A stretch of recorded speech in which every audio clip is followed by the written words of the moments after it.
আমি একটা রাজনৈতিক দল করি। এক সময় আমি আওয়ামী লীগ করতাম, 40 বছর আমি আওয়ামী লীগ করেছি। আমি ছাত্রলীগের প্রেসিডেন্ট ছিলাম, সেক্রেটারি ছিলাম, আওয়ামী লীগের এমপি ছিলাম, সেন্ট্রাল এক্সিকিউটিভ। খুব এটা জানেন সবাই আপনি, আমার তো আর বলার কিছু থাকে না।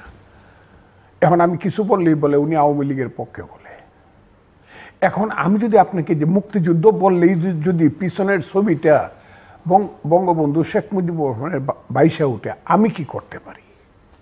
মুক্তিযুদ্ধ বললেই যদি যুদ্ধার খাতায় জেনারেল জিয়ার নামটা মেজর জিয়া বাইশা উঠে, আমি কি করতে পারি?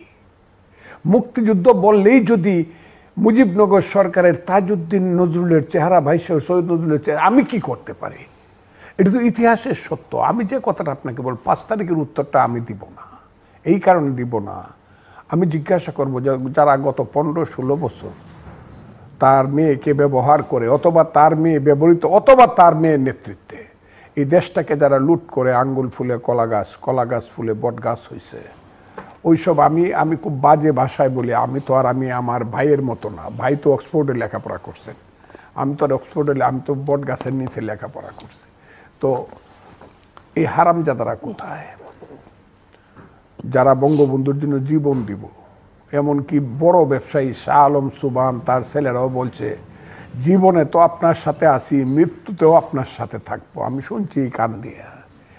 ওয়ারার দে, তারা কোথায়? এই হারামজাদারা যে লাখ লাখ মিছিল করত, এরা কোথায়? তামিলনাড়ুর একজন সাধারণ চিত্রনায়িকা ছিল, 2-3বার মুখ্যমন্ত্রী হয়েছে, জয়ললিতা। তার মৃত্যুর পরে যদি 134 জন লোক আত্মহত্যা করতে পারে, তাহলে বঙ্গবন্ধুর মাথার উপরে, স্ট্যাচুর উপরে প্রস্রাব করে তার বাড়ি পুরায় দেয়। আমি এটা বলতে হবে কেন? তারা কোথায়? একটা লোক জীবন দেখ, একটা, অনলি ওয়ান। ইতিহাস তো যা করার করবে, আমি এটা বলতে পারি। ইতিহাস কি করবে এই ব্যাপারটা বলতে পারি। আমি এইখানে বলছি, ঠিক আছে হাসিনা বাজে বক্তৃতা করছে, বঙ্গবন্ধু বাড়িতে। আমি এক সময় বলছি না যে শেখ মুজিবুর রহমান খুব খারাপ মানুষ ছিল, আপনারা যে শূন্য থাকেন।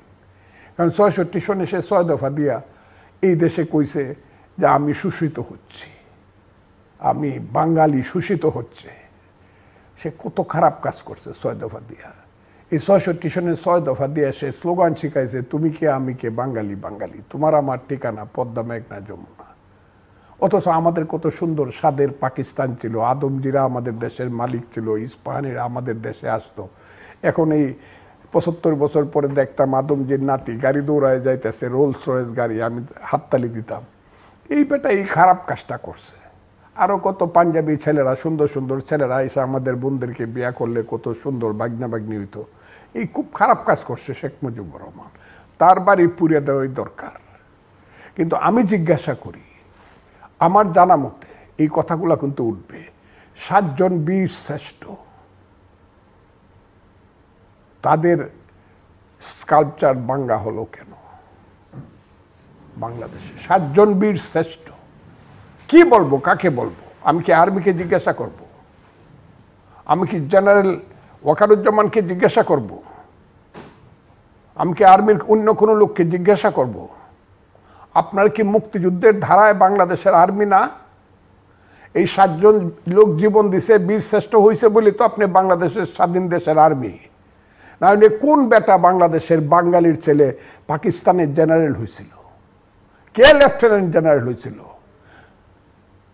এমএজি উসমানের মতো একজন প্রতিভাবান সামরিক অফিসার, যাকে জেনারেল মন্টুকুমারি বলছিল যে this boy once he will be the general of India.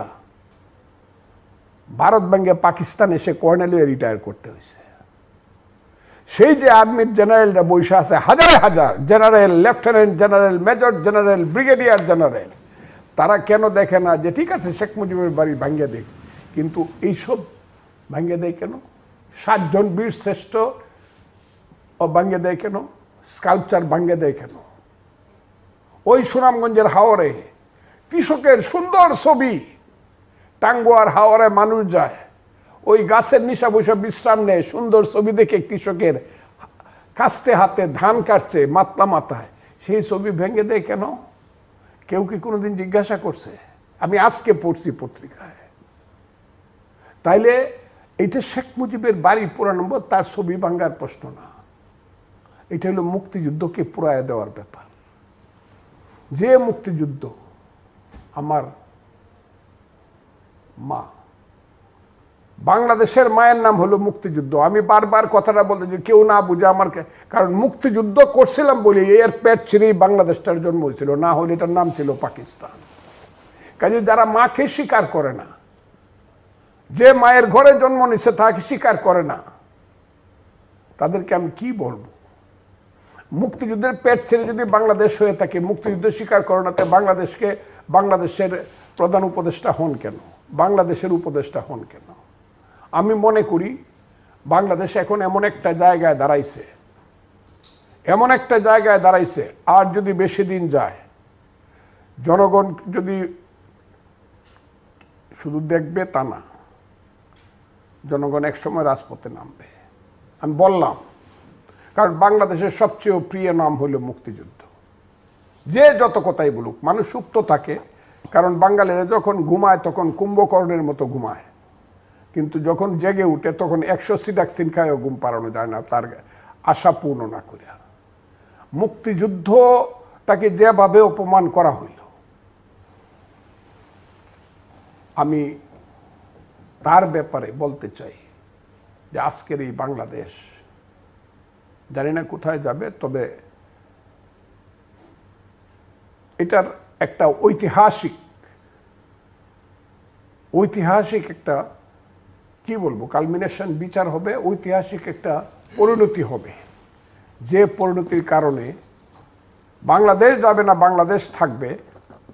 কিন্তু যারা আজকে মনে করতেছে যে এটাকে পাকিস্তান বানায় ফেলবে, আজকে যারা মনে করতেছে এটাকে আফগানিস্তান, ইরাক বানায় ফেলবে, আমি কথাগুলো সবসময় বলি, বা আজকে যারা মনে করতেছে যে এটাকে IS এর রাজত্ব বানায় ফেলবে, এত সোজা না। মানুষ কিন্তু দাঁড়াবে, এবং আর যদি আমরা না দাঁড়াই তাহলে বুঝতে হবে, ওই যে 7 কোটি সন্তানের হে মুগ্ধ জননী রেখেছ বাঙালি করে মানুষ করনি, এটা বুঝতে হবে। এইটা প্রতিষ্ঠিত হয়ে যাবে, এইটা আমরা প্রতিষ্ঠিত দিতে পারি না। আমরা যে মানুষ, আমরা যে বাঙালি জাতি বা বাংলাদেশের মানুষ, যে আমরা মানুষ যুদ্ধ করে একটা দেশ আসছিলাম, আমাদের যে চোখের স্বপ্ন ছিল, আমরা যে দিনের পর দিন, মাসের পর মাস আমরা ট্রেনিং দিয়েছিলাম, আষাঢ় শ্রাবণের বৃষ্টি ভরা রাতে আমরা বাংকারে থেকে যুদ্ধ করেছিলাম, স্বপ্ন ছিল দেশ যদি স্বাধীন হয়, গণতন্ত্র আসবে, মানুষের পেটের ভাত পরনের কাপড় আসবে। স্বপ্নে দেখেছিলাম মানুষের মধ্যে একটা ধর্মনিরপেক্ষতা ও সাম্প্রদায়িক, শুনো হে মানুষ ভাই, সবার উপরে মানুষ সত্য, তার উপরে নাই, হিন্দু নয় ওরা মুসলিম, জিজ্ঞাসে কোনো জন, কান্ডারি বলো ডুবিছে মানব সন্তান আমার মার। এই দেশটা আসবে, আন্তর্জাতিকভাবে মাথা উঁচু করে আমরা দাঁড়াতে পারবো সারা পৃথিবীব্যাপী।